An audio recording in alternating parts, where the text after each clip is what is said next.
જય શ્રી કૃષ્ણ બધાને. તો કેમ છે બધા? આશા કરું છું કે બધા મજામાં હશો. તો જો ફ્રેન્ડ્સ, આજે આપણે કઢી બનાવવાની છે. જો તેના માટે આપણે છાશ અને લોટનું ગોળું કરી લીધું છે, તમે જોઈ શકો છો. અને વઘાર માટે આપણે રાઈ, જીરું, તજ, મરી અને બાદિયાનો ટુકડો લઈ લીધો છે. અને ગેસ ઉપર તપેલી મૂકી દીધી છે તપવા. તો ફ્રેન્ડ્સ, આજે આપણે બીજું કાંઈ નથી બનાવું, કઢી અને ગરમા ગરમ બાજરીના રોટલા ખાવા છે. તો શાક બાક કંઈ જ નથી બનાવવાનું. તો આજે કીધું ચાલો આપણે કઢીને રોટલા બનાવીશું, મજા આવે. તો આપણે તેલ લઈ લઈશું.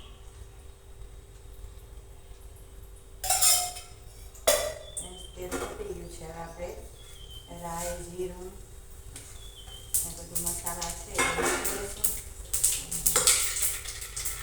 તેના માટે આપણે ટામેટાં, મરચાં, લસણ સુધારી લીધા છે.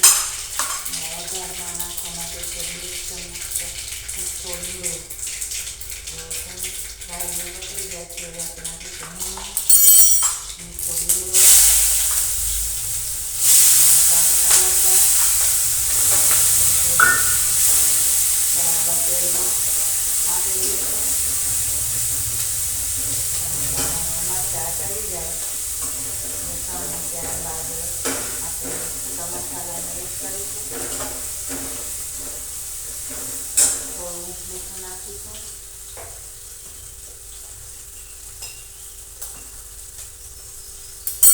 મીઠું નાખવાથી ટમેટાને છે તે જલ્દી ચડી જાય છે.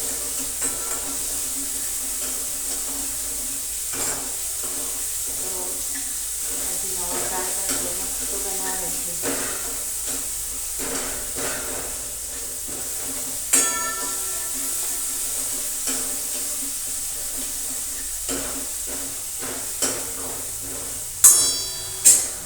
નાખીશું સૂકા મસાલા.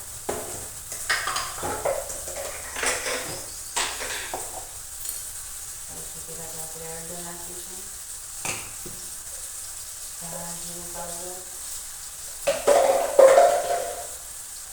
લાલ મરચું તેને તેલમાં બરાબર નાખી દઈશું. અને હવે આપણે જો બરાબર મિક્સ થઈ જાય આપણે નાખીશું લોટના ગોળવાળી છાશ. અને આપણો કઢીનો વઘાર થઈ ગયો છે. જુઓ, હવે તેને આપણે ઉકળવા દઈશું. અને અહીંયા બાજુમાં બાજરીના રોટલા બનાવી લઈશું. આપણે થોડું ઢાંકી દઈશું જેથી કરીને ઉભરાઈને બહાર ના આવે. જો પૂરું ઢાંકી દઈશું તો ઉભરાઈ જશે.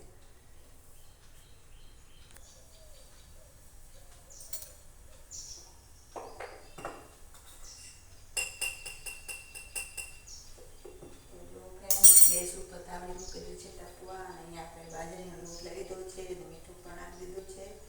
તો હવે આપણે લોટને મળી લઈશું બરાબર.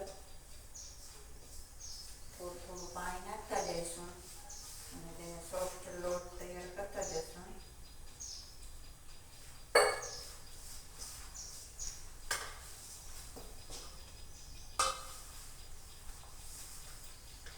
જરૂર પ્રમાણે પાણી આપણે ઉમેરતા જઈશું.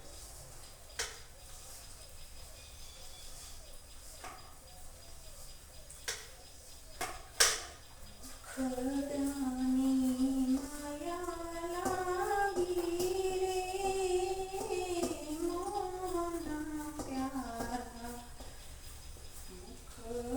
ખરાની માયા લાગી રે મોના પ્યારા.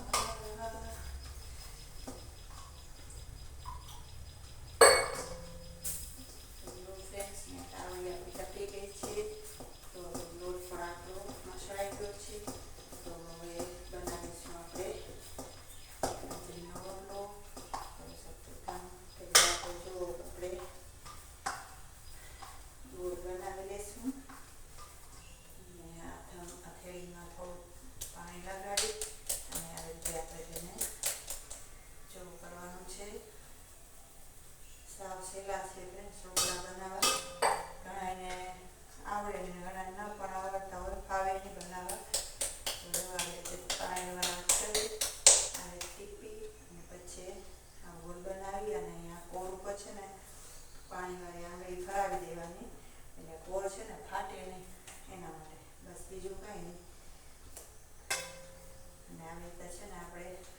ગોલ પેણું બનાવી લઈશું મસ્ત. અને હવે આપણે તેને બરાબર ટીપી લઈશું. પહેલાં તો છે ને આપણે કોર ટીપવાની, કોર ટીપવાથી છે ને કોર જાડી ન રહેવી જોઈએ. જો જાડો બહુ રહી જાય ને તો રોટલો કાચો રહે અંદરથી, એટલે પછી ખાવામાં મજા ન આવે. એટલે આવી રીતે આપણે પહેલે તો કોર બનાવી બરાબર કરી લઈશું અને પછી આવા પ્રભાવે હાથેની મદદથી આમ ટીપતા જઈશું. એટલે રોટલો પોતે પોતે મોટો થતો જશે. જો છે ને હથેળીની બહાર નીકળી ગયો ને રોટલો, જો તો આવો પતલો રોટલો ફ્રેન્ડ્સ બનાવીને તો કાચો ન થઈ જાય. પતલો ને મોટા રોટલા બનાવવા જોઈએ છે ને. હવે તાવી તપેલી છે તો આપણે નાખી દઈશું.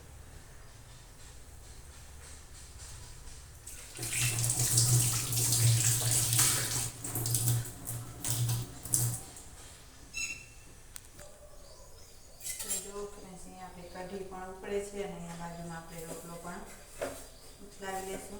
પેલું પણ આપણે કાચું ઉથલાવવું પડે.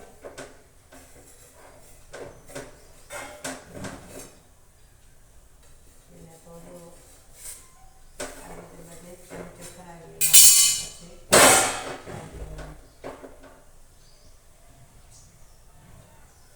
અને અહીંયા જો મસ્ત કઢી પણ ઉકળે છે, સરસ મજાની ફાણ આવી ગયો છે.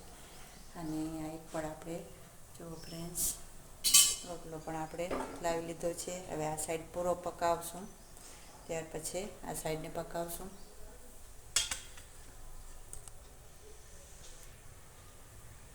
જો ફ્રેન્ડ્સ અહીંયા સરસ મજાની કઢી ઉકળી ગઈ છે. હવે આપણે ગેસ કરશું બંધ અને આપણે તેને ઢાંકી દઈશું. અને અહીંયા બાજુમાં આપણે રોટલો જોઈ લઈશું. સરસ મજાનો પાકી ગયો છે. હવે લાવી નાખશું. બીજી પહેલી સાઈડ મૂકી દઈશું.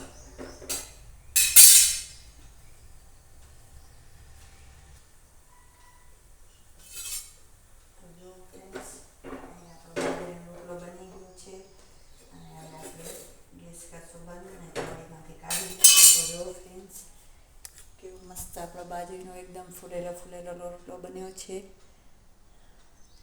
તો હવે આપણે તેમાં ફ્રેન્ડ્સ ઘી લગાવી લઈશું. તેને આપણે હવે ચાકુથી કાપી લઈશું.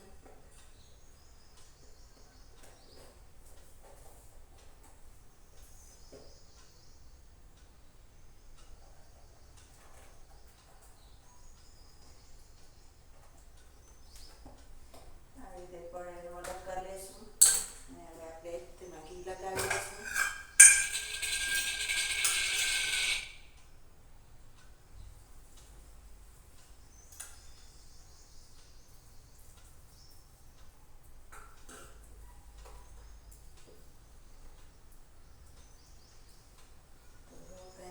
સરસ ઘી લગાવી છે, તમે જોઈ શકો છો. તો જો ફ્રેન્ડ્સ અહીંયા આપણે ઘી લગાવી લીધું છે. હવે આપણે પડને નાખી દઈશું. તો ફ્રેન્ડ્સ તૈયાર છે આપણે અહીંયા કઢી અને બાજરીનો રોટલો. તો ફ્રેન્ડ્સ આશા કરું છું કે તમને મારો વિડીયો પસંદ આવ્યો હશે. તો પ્લીઝ મારી ચેનલમાં નવા હો તો લાઈક અને સબસ્ક્રાઈબ કરવાનું ભૂલતા નહીં. જય શ્રી કૃષ્ણ બધાને.